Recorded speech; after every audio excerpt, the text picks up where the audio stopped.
ఓం శాంతి. ETV live ఆధ్యాత్మిక channel ప్రేక్షకులందరికీ కూడా స్వాగతం మరియు సుస్వాగతం. అన్నిటికంటే పెద్ద సంపద, పెద్ద ఖజానా ఏది అనే మన మనసుని మనం ప్రశ్నిస్తే మన అంతరాత్మ మనకిచ్చేటువంటి సమాధానము సంతోషము అనే సంపద. సంతోషకరమైనటువంటి జీవితంలో జీవించాలి, దానికోసం ఏం చేయాలి అనే అంశం గురించి మనం ఈరోజు చర్చించుకుందాం. సంతోషం అనే సంపద ఎలా వస్తుంది? కొన్ని మనం వెతకటంతో కొనటంతో దొరకవు. అలాంటి సంపదే సంతోషము. మనం ఎప్పుడు అంటూ ఉంటాం, అబ్బా వీళ్ళని చూస్తుంటే చాలా హాయిగా ఉంది, చాలా సంతోషంగా అనిపిస్తుంది అని అంటాం. మనకు నచ్చిన వ్యక్తులతో కలిసినప్పుడు మనం అప్పుడేమంటాం, ఈ వ్యక్తితో మాట్లాడినందుకు నేను సంతోషంగా ఉన్నాను అంటే అప్పటి వరకు మీ అంతరాత్మ వెతుకుతుంది ఏంటి? మీతో సంతోషంగా పలకరించేటువంటి వ్యక్తిని. ఆ వ్యక్తి ద్వారా మీ యొక్క మనసులో ఉండేటువంటి భావాలు కానివ్వండి, అభిప్రాయాలు కానివ్వండి, వారితో షేర్ చేసుకోవటంతో కూడా వారికి సంతోషం దొరికింది. ఇంకొందరు ఆ యొక్క సంతోషం చాలా చోట్లలో వెతుకుతూ ఉంటారు. కొన్నిసార్లు మనం మంచి ప్రశాంతమైన వాతావరణానికి వెళ్తూ ఉంటాం. మంచి స్వచ్ఛమైన వాతావరణం, ప్రశాంతంగా ఉండేటువంటి మంచి చెట్లు, గ్రీనరీ, అలాంటి ప్లేస్కి వెళ్ళినప్పుడు కూడా మనకి మంచి సంతోషం అనేది దొరుకుతూ ఉంటుంది. ప్రకృతి ద్వారా, మంచి వ్యక్తుల సహవాసము ద్వారా మనకి నిజమైన సంతోషం అనేది దొరుకుతుంది. ఆధ్యాత్మిక చింతనలో మనం ఎక్కువ సమయాన్ని స్పెండ్ చేయటంతో హ్యాపీనెస్ కోసం మనం వెతకాల్సిన అవసరం అనేది ఉండదు. అందుకే అంటారు, ఖుషీ జైసి ఖురాక్ నహీ, చింతా జైసి మర్జ్ నహీ. అనగా సంతోషానికి మించిన ఆరోగ్యకరమైన భోజనం అనేది మరొకటి ఉండదు. అదేవిధంగా చింతా చేసి అంటే మానసిక చింతలకు మించినటువంటి జబ్బులనేవి మరొకటి ఉండదు. మరి మానసిక చింతల నుండి శాశ్వతంగా నా మనస్సుని డిటాచ్గా పెట్టాలి అంటే మనం నిత్యం పరమాత్ముడి యొక్క స్మృతిలో స్వచింతన ద్వారా ఏకాంత ప్రియులై మంచి యోగయుక్తమైనటువంటి జీవితాన్ని జీవించడంలో ఇష్టపడినప్పుడు సహజంగా ఆ సంతోషం అనేది సదా మనలో ఉంటుంది. అందుకే అంటుంటారు, ఖుష్ మిజాజ్ బనో అంటే సంతోష స్వభావులుగా మనం తయారు అవ్వాలి. స్వభావము మన యొక్క నేచరే ఎలా ఉండాలి? హ్యాపీనెస్ని క్రియేట్ చేసేటువంటిది. మరి హ్యాపీనెస్ మనకి అనేక రకాలుగా మనం క్రియేట్ చేసుకోవచ్చు.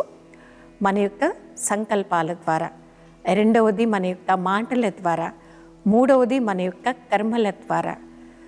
ఎంత ఎక్కువ నా మనస్సు పాజిటివ్గా ఉందో, సకారాత్మకంగా ఉందో, అంతగా మనసులో అంటే సంకల్పాల ద్వారా సంతోషాన్ని మనం వెతకవచ్చు.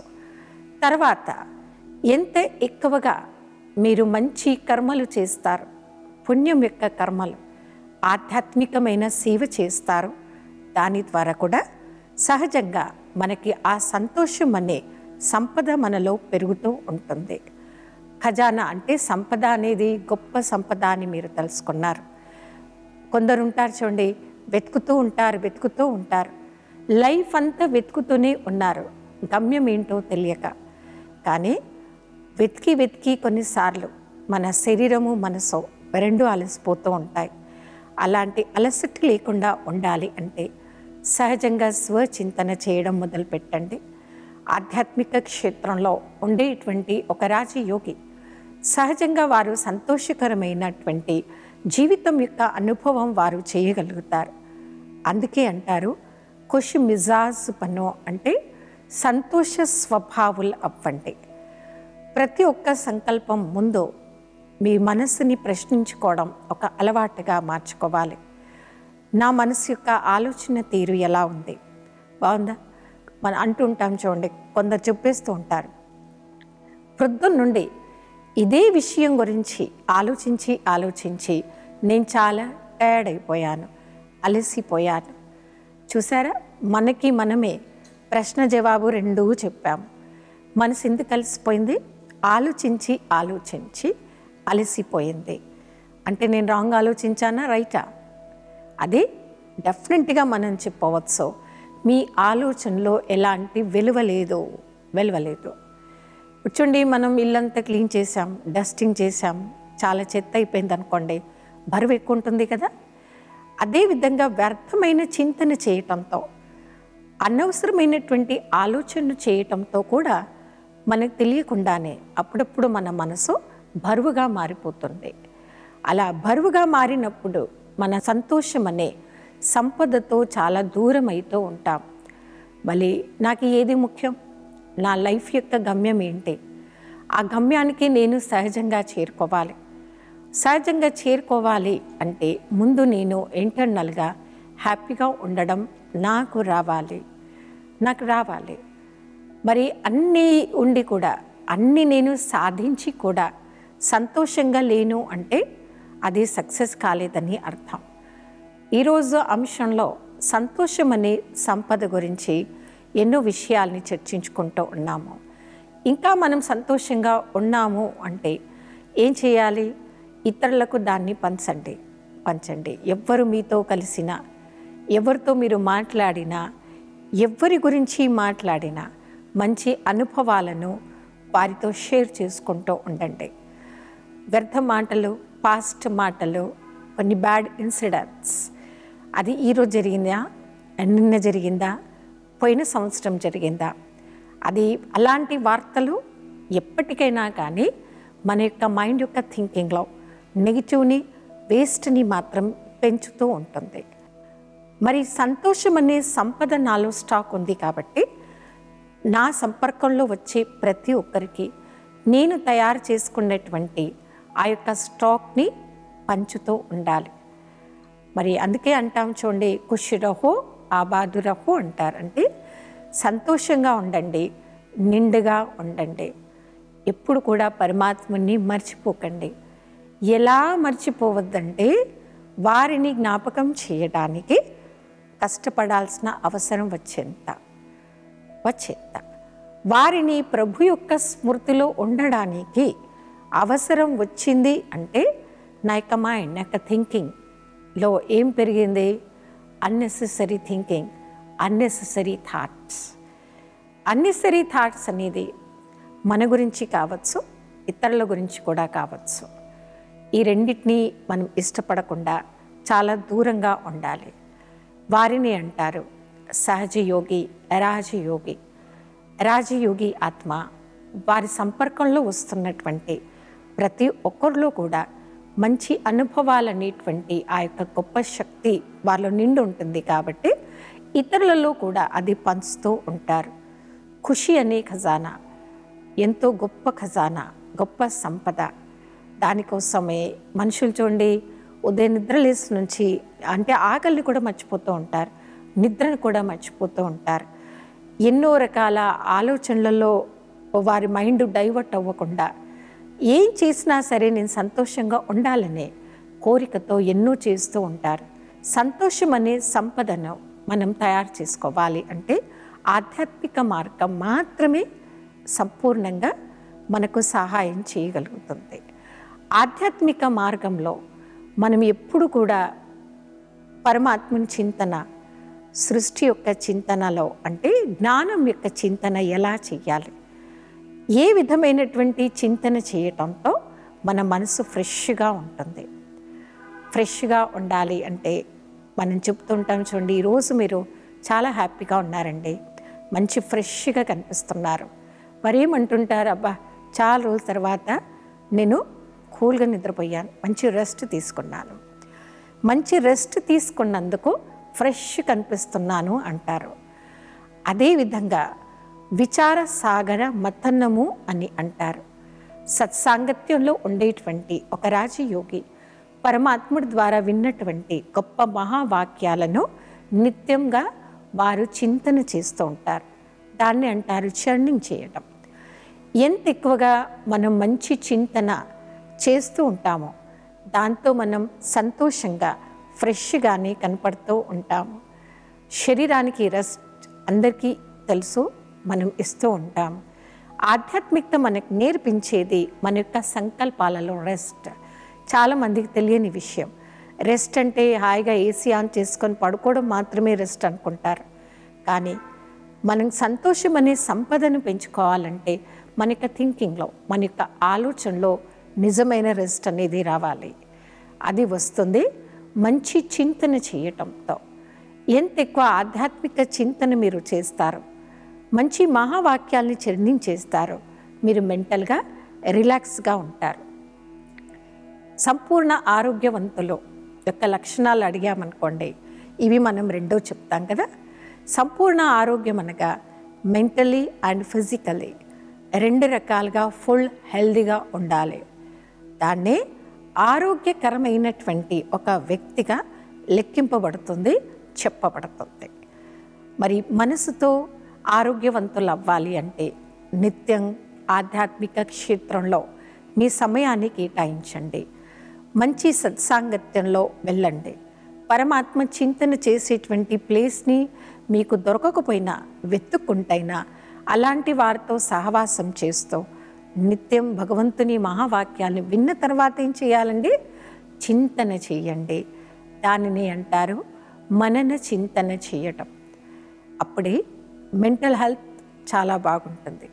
ఫిజికలీ మెంటల్లీ హెల్తీగా ఉండడమే వారినే అంటారు చాలా మంచి సంతోషము అనే సంపదను తయారు చేసుకున్నటువంటి సంపన్నవంతులు. కొందరిని అడిగామనుకోండి, వారి గురించి అడిగితే వారికి ఏం లోటండి, ఫుల్ అయి ఉన్నారు, వారికి ఏం లోటే ఉంటుందండి, మంచి ధనవంతులండి, అందరిలో కూడా వారు చాలా రిచ్ పర్సన్, అందుకే హ్యాపీగా ఉన్నారు అనేది జనరల్ టాక్ మనం వింటూ ఉంటాం. మనం ఐశ్వర్యవంతులు అవ్వాలి. అది కావాలి అంటే ముందు సంతోషము అనే సంపదతో మనం తృప్తికరమైనటువంటి ఒక ఐశ్వర్యవంతులైనటువంటి వ్యక్తిగా కావాలనేది ఆధ్యాత్మికత మనందరికీ నేర్పిస్తూ ఉంది. మరి మనసుతో సంతోషంగా ఉండడమే ఆధ్యాత్మిక క్షేత్రంలో మనం ముందడుగు వేస్తున్నాము అనేటువంటి ఒక మీనింగ్, ఒక అర్థం. మరి ఎప్పుడైనా అడిగారా మనసును? కొందరు అంటుంటారు చూడండి, వారితో మాట్లాడతాను, నేను వీరితో మాట్లాడతాను, వారికి ఏం అవసరం ఉంది, ఆ అవసరాలు ఏంటి తెలుసుకొని వారి అవసరాలు నేను తీరుస్తూ ఉన్నాను అని అందరూ మాట్లాడుతూ ఉంటాము. కానీ అందరి సంతోషంగా ఉండడానికి ఏం చేయాలని అడుగుతున్న నేను మనసు లోపటి నుండి నేనున్నానా సంతోషంగా, నేను తృప్తిగా ఉన్నానా అని కొందరు అడగడమే మర్చిపోతున్నారు ఈ రోజుల్లో. అప్పుడప్పుడు మిమ్మల్ని మీరు ప్రశ్నించండి, నా అంతరాత్మ తృప్తిగా ఉందా? నేను మనసు పూర్తిగా మెంటల్ హెల్తీగా ఉన్నానా? సంతోషంగా ఉన్నానా? నేను మనసు పూర్తిగా సంతోషంగా లేకపోవడానికి గల మూల కారణం ఏంటి? దాన్ని రీసెర్చ్ చేయండి. చేసి ఆ సంతోషం నుండి, ఆ యొక్క డిస్టర్బెన్స్ నుండి బయటకు నేను ఎలా రావాలి, దాని గురించి సమయాన్ని కేటాయించి సంతోషకరమైనటువంటి జీవితంలో తిరిగి రావడానికి ప్రయత్నం చేయండి. మీరు విన్నారు కదా, కొందరు మంచి వ్యక్తులతో కలవటంతో కూడా సంతోషంగా ఉంటారు. మరికొందరు ప్రకృతిలో కూడా ప్రకృతిని ఆస్వాదిస్తూ వారికి కావలసిన సంతోషాన్ని వెతుక్కుంటూ ఉంటారు. మీరు విన్నారు కదా, కొందరు మంచి వ్యక్తులతో కలవటంతో కూడా సంతోషంగా ఉంటారు. మరికొందరు ప్రకృతిలో కూడా ప్రకృతిని ఆస్వాదిస్తూ వారికి కావలసిన సంతోషాన్ని వెతుక్కుంటూ ఉంటారు.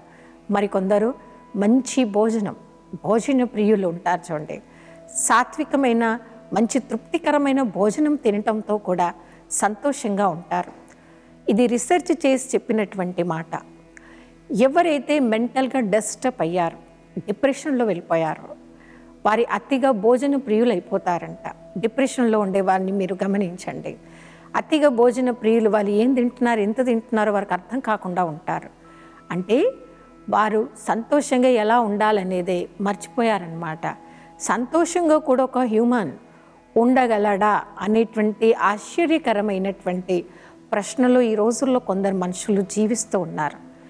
అలాంటి క్వశ్చన్ మార్క్ నుండి మనం బయట రావాలి.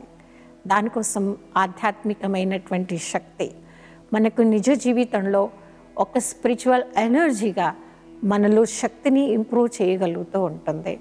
మెంటల్ హెల్తీ, ఫిజికల్ హెల్తీగా మనం ఉంటూ సంపూర్ణ సంతోషంగా ఉన్నాము అంటేనే మనం లైఫ్లో సక్సెస్ఫుల్ పర్సన్ అయినట్టుగా అర్థము.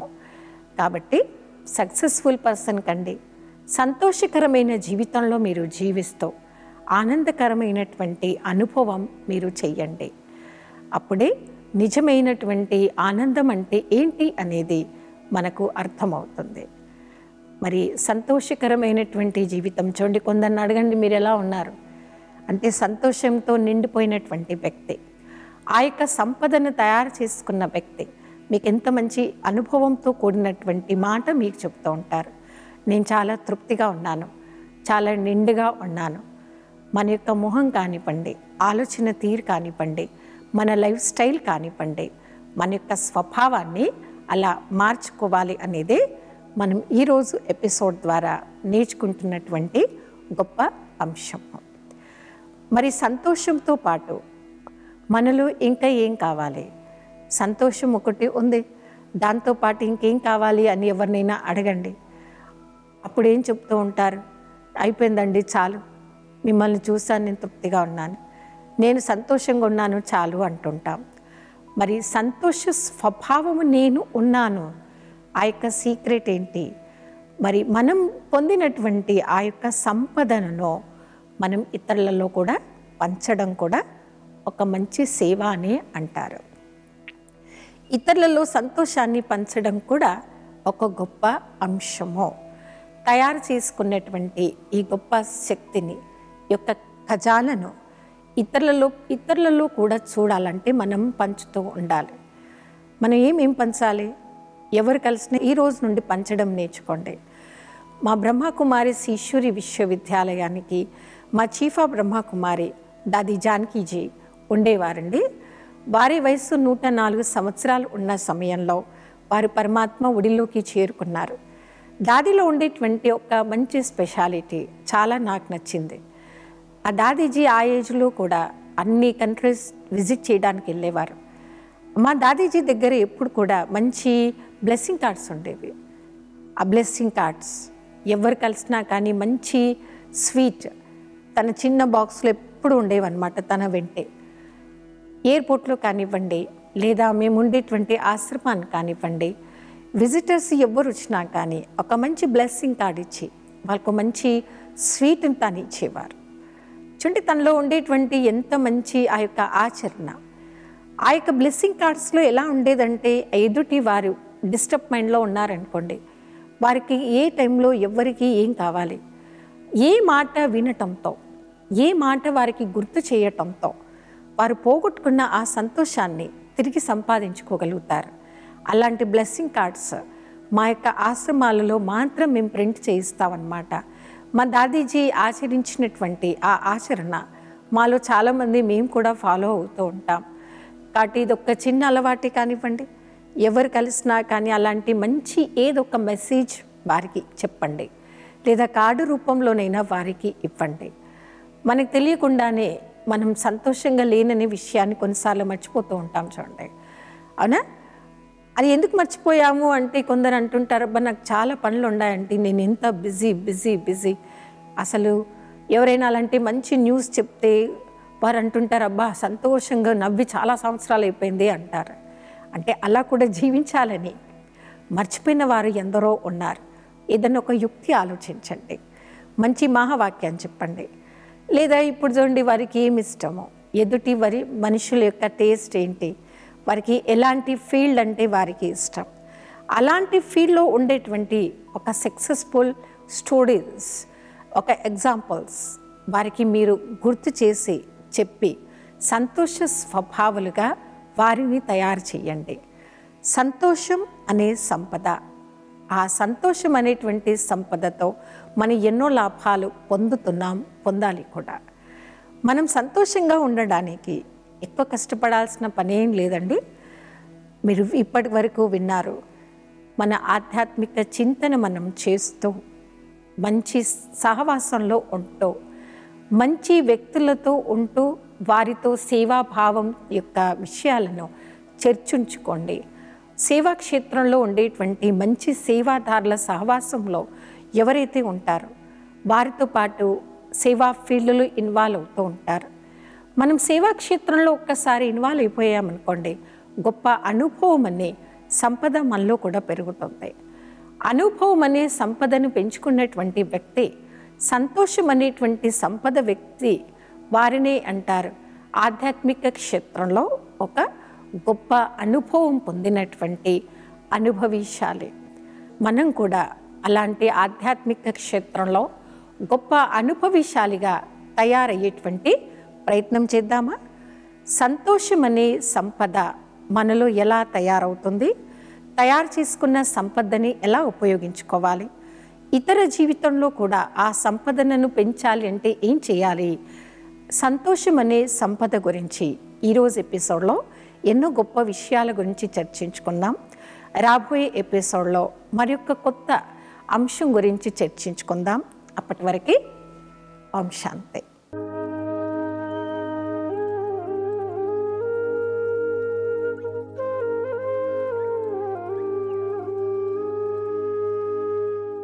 ఈ కార్యక్రమాన్ని తిరిగి చూడాలనుకుంటే www.youtube.com/@ETV Life Spiritual లో చూడవచ్చు.